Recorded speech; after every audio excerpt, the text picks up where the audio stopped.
A lenda dos sussurros de vidro. Nas terras esquecidas além do Mar de Cinzas, onde o sol nasce apenas 3 vezes por ano e a lua permanece suspensa como um olho vigilante, existia uma cidade que desafiava todas as leis conhecidas da natureza. Seu nome era Vitralet, e ela não foi construída sobre a terra, mas dentro dela, uma metrópole inteira, esculpida nas entranhas de uma montanha de quartzo transparente. Os habitantes de Vitralet não eram como os povos das terras externas.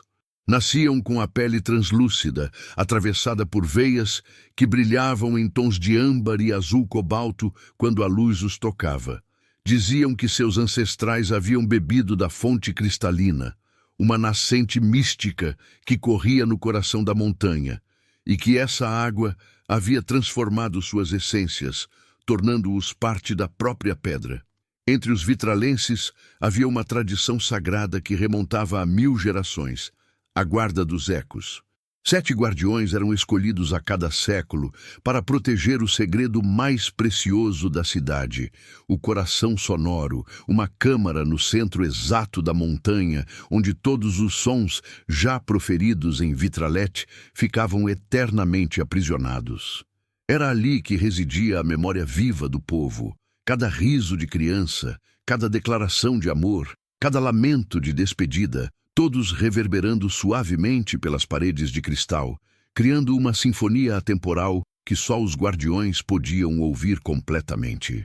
Nossa história começa com Kailit, a mais jovem guardiã já escolhida em toda a história de Vitralet.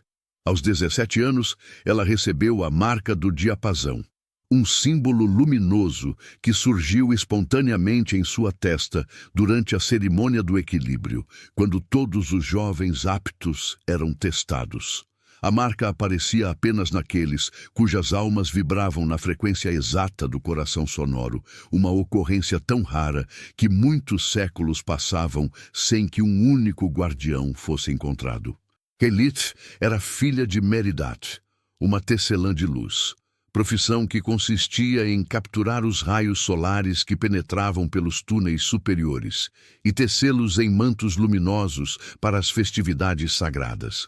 Seu pai, Volrian, havia sido um dos exploradores das veias profundas, aqueles que se aventuravam nos túneis mais baixos da montanha em busca de novos veios de quartzo, mas desaparecera 5 anos antes numa expedição da qual nunca retornou. Quando Kailit foi marcada, sua mãe chorou lágrimas que brilhavam como pequenos diamantes ao tocar o chão, um fenômeno comum entre os vitralenses em momentos de emoção intensa. Tornar-se guardiã significava renunciar à vida comum, viver nos salões próximos ao coração sonoro e dedicar cada momento à preservação dos ecos. Significava também que Kailit nunca poderia ter filhos, pois dizia-se que o útero de uma guardiã se transformava lentamente em cristal, incapaz de abrigar vida. Os primeiros meses de Kailit como guardiã transcorreram em aprendizado. Os outros 6 guardiões, Orentis, o ancião de 1200 anos, Siltra, a vidente dos ecos futuros, Malkeir, o cartógrafo de sons, e Vene, a curadora de frequências quebradas, Thorin, o sentinela dos silêncios, e Lissara, a intérprete das vozes ancestrais. A ensinaram os rituais e segredos de sua nova existência. O coração sonoro era uma maravilha que desafiava a descrição. Imagine uma catedral de cristal puro, com paredes que se estendiam por centenas de metros em todas as direções, cada centímetro vibrando com camadas e camadas de sons preservados. Havia áreas onde os ecos de canções de ninar sussurravam eternamente. Outras, onde os gritos de guerra de batalhas antigas ainda ressoavam com força assustadora. E lugares onde o silêncio era tão denso que parecia ter textura própria. Kailit aprendeu a navegar entre as camadas de som, a distinguir um eco de 300 anos atrás, de um de apenas 3 dias. A identificar quem havia pronunciado cada palavra pelo timbre único que ficava impresso no cristal. Ela descobriu que podia, com concentração suficiente, mergulhar tão profundamente em um eco específico que praticamente revivia o momento em que ele fora criado, vendo através dos olhos de quem o pronunciara. Foi durante uma dessas imersões que Caelith fez sua primeira descoberta perturbadora. Ela estava explorando os ecos mais antigos, aqueles que datavam dos primeiros dias de Vitralet, quando se deparou com uma camada de sons que parecia diferente. Eram sussurros em uma língua que ela não reconhecia, vozes que não tinham a ressonância característica dos vitralenses. E havia algo mais, um padrão recorrente, uma sequência de tons que se repetia obsessivamente, como um aviso ou uma maldição. Intrigada, Caelith mergulhou mais fundo nessa camada de ecos, e foi quando viu. Através da memória cristalizada, ela testemunhou o verdadeiro nascimento de Vitralet. Os primeiros vitralenses não haviam bebido da fonte cristalina voluntariamente, eles haviam sido prisioneiros. A montanha de quartzo era, na verdade, uma prisão antiga, construída por uma civilização há muito esquecida para aprisionar uma entidade que eles chamavam de Vorat-Kesh, o devorador de memórias. Vorat-Kesh era um ser de pura consciência, capaz de consumir as experiências e lembranças de todos os seres vivos, deixando-os como cascas vazias. A civilização antiga o havia capturado e aprisionado no núcleo da montanha de quartzo, usando as propriedades ressonantes do cristal para fragmentar e dispersar sua consciência. Mas Vorat-Kesh era astuto. Ao longo de milênios, ele transformou sua prisão em seu domínio. Os primeiros humanos que se refugiaram na montanha, fugindo de alguma calamidade externa agora esquecida, foram lentamente alterados pela água que corria através do cristal contaminado pela essência de Vorat-Kesh. Suas memórias começaram a vazar, a se fundir com a pedra, e em troca eles ganharam a translucidez, a longevidade e a conexão com o coração sonoro. Mas isso não era um presente, era uma armadilha. A cada geração, Vorat-Kesh absorvia uma fração maior das memórias vitralenses. O coração sonoro não era um arquivo, era um reservatório de alimento, e os guardiões não eram protetores, mas sim catalisadores inconscientes, canalizando as memórias de todo o povo diretamente para a entidade aprisionada. Caelith emergiu da visão trêmula e aterrorizada. Procurou Orentes, o guardião mais antigo, certa de que ele saberia explicar que haveria algum erro em sua interpretação. Mas quando compartilhou sua descoberta, o rosto do ancião se transformou, não em surpresa, mas em uma tristeza profunda e resignada. Você viu a verdade proibida, ele disse, sua voz carregada de séculos de peso. Cada guardião eventualmente a descobre, e cada um deve fazer a mesma escolha que todos nós fizemos. Orentes revelou que todos os guardiões conheciam a natureza real de Vorat-Kesh. O ser ainda estava aprisionado, mas seu poder crescia com cada memória absorvida. Os cálculos de Orentes, refinados ao longo de 12 séculos, sugeriam que em aproximadamente 500 anos, Vorat-Kesh teria força suficiente para quebrar sua prisão cristalina. E quando ele escapar? Caelith perguntou, sua voz mal passando de um sussurro. Ele consumirá cada memória, cada experiência, cada momento de alegria e dor de todos os seres vivos do mundo conhecido. A humanidade se tornará uma raça de cascas vazias, caminhando sem propósito, sem passado, sem identidade. Então, por que não destruímos o coração sonoro? Por que não evacuamos Vitralet? Orentes sorriu tristemente. Porque Vorat-Kesh já não está mais apenas no cristal, criança. Ele está em nós. Cada vitralense carrega uma fração de sua essência. Se destruíssemos o coração sonoro, libertaríamos todas essas frações simultaneamente. E se evacuássemos a cidade, espalharíamos essas frações por todo o mundo. A montanha de quartzo ainda o contém, ainda mantém a maior parte de seu poder fragmentada e dispersa. Enquanto permanecer intacta, há esperança. Esperança de quê? De encontrar uma solução. É para isso que os guardiões realmente existem. Não para alimentar Vorath-Kesh, mas para estudá-lo, compreendê-lo e eventualmente encontrar uma forma de destruí-lo permanentemente. Kailit passou os meses seguintes imersa em textos antigos que os guardiões haviam preservado em câmaras secretas. Ela aprendeu sobre a civilização que havia aprisionado Vorath-Kesh originalmente, os arquitetos da ressonância, mestres em manipular som e frequência como armas e ferramentas. Eles haviam desenvolvido uma teoria. Vorath-Kesh, sendo uma entidade de consciência pura, poderia ser destruído por um som específico, uma frequência antirressonante que anularia completamente sua existência. Os arquitetos nunca conseguiram calcular ou produzir essa frequência antes de sua civilização entrar em colapso. Mas eles deixaram pistas, equações complexas esculpidas nas paredes mais profundas da montanha, fórmulas que Caelith começou a estudar obsessivamente. Foi então que ela teve uma revelação. As memórias de seu pai, Vol'Rien, o explorador desaparecido, ainda estavam preservadas no coração sonoro. Caelith mergulhou nelas, buscando conforto, e descobriu algo extraordinário. Nos dias antes de seu desaparecimento, seu pai havia encontrado algo nas veias profundas. Uma câmara que os arquitetos chamavam de silêncio absoluto. Um lugar onde nenhum som podia existir, onde até mesmo os ecos morriam instantaneamente. Vol'Rien havia teorizado que o silêncio absoluto poderia ser a chave para calcular a frequência antirressonante.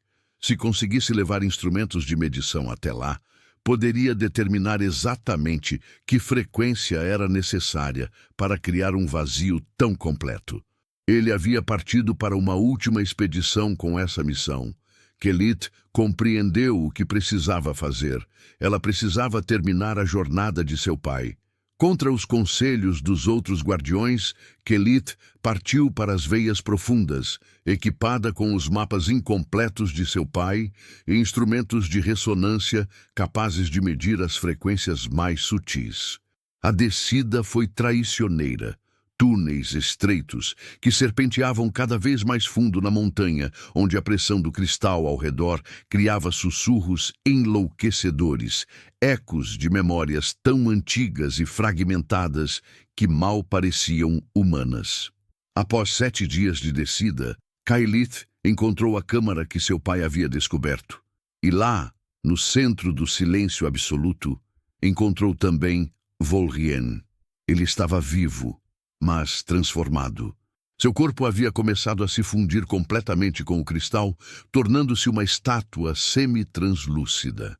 Seus olhos, no entanto, ainda brilhavam com consciência, e quando viu sua filha, lágrimas de puro diamante escorreram por seu rosto petrificado. Através de imenso esforço, Vol'Rien conseguiu comunicar-se. Ele havia encontrado a câmara, havia feito as medições, havia calculado a frequência exata necessária para destruir Vorath-Kesh. Mas ao fazê-lo, havia atraído a atenção direta da entidade. Vorath-Kesh o atacara tentando consumir suas memórias e descobertas. Para proteger o conhecimento, Vol'Rien havia feito o impensável. Transferira a frequência antirressonante não para um cristal de armazenamento, mas para sua própria essência, permitindo que seu corpo se fundisse com a montanha, escondendo o segredo no único lugar onde Vorath-Kesh não podia alcançá-lo, no silêncio absoluto. Caelith compreendeu imediatamente o terrível dilema. Para obter a frequência, ela precisaria extraí-la de seu pai, um processo que completaria sua transformação em cristal, matando-o definitivamente. Mas sem essa frequência, Vorath-Kesh eventualmente escaparia e condenaria toda a humanidade. Faça, Vol'Rien sussurrou, cada palavra custando-lhe uma agonia visível. Termine o que comecei. Salve nosso povo. Salve todos. Com lágrimas que cortavam seu rosto como lâminas de vidro, Kylith colocou suas mãos sobre o cristal que envolvia seu pai. Ela mergulhou profundamente em sua ressonância, sentindo a frequência escondida em seu núcleo. E então, com um grito que ecoou por toda a montanha, ela a extraiu. Volrien se desfez em pó de quartzo, sua consciência finalmente liberada, seus últimos ecos sussurrando "obrigado" enquanto se dispersavam no silêncio absoluto. Kylith retornou à superfície transformada. Ela carregava agora dentro de si a arma final, a frequência que poderia destruir Vorath-Kesh. Mas havia um problema crítico que ela descobriu ao compartilhar suas descobertas com os outros guardiões. A frequência era tão poderosa, tão absolutamente aniquiladora, que destruiria não apenas Vorath-Kesh, mas também todo o cristal da montanha. Vitralet seria obliterada, e todo vitralense, carregando frações da essência de Vorath-Kesh, seria também desintegrado. Para salvar o mundo, seu povo inteiro teria que se sacrificar. Orentis convocou o Conselho dos Anciãos. Durante 7 dias e 7 noites, os líderes de Vitralet debateram. Alguns argumentavam que deveriam simplesmente viver suas vidas restantes em paz, deixando que gerações futuras lidassem com a ameaça. Outros insistiam que tinham a responsabilidade moral de agir, independentemente do custo pessoal. No final, foi colocado em votação. E por uma margem estreita, o povo de Vitralet escolheu o sacrifício. Os preparativos levaram 3 meses. Todas as memórias vitralenses foram meticulosamente copiadas em cristais especiais que seriam preservados em cofres selados além do Mar de Cinzas, para que futuras civilizações pudessem conhecer seu povo e seu sacrifício. Mensagens de despedida foram gravadas. Crianças foram explicadas, da forma mais gentil possível, sobre o que estava por vir. Na noite da ressonância final, todo o povo de Vitralet se reuniu no grande salão central. Kylith estava no coração da reunião, rodeada pelos 6 guardiões restantes. Eles formaram um círculo de ressonância, amplificando seu poder. Kylith fechou os olhos e começou a entoar a frequência antirressonante. Era um som que desafiava a descrição. Não era música, não era ruído, era algo além, uma vibração que parecia existir entre as notas possíveis, uma frequência que negava a própria existência do som. A montanha começou a tremer.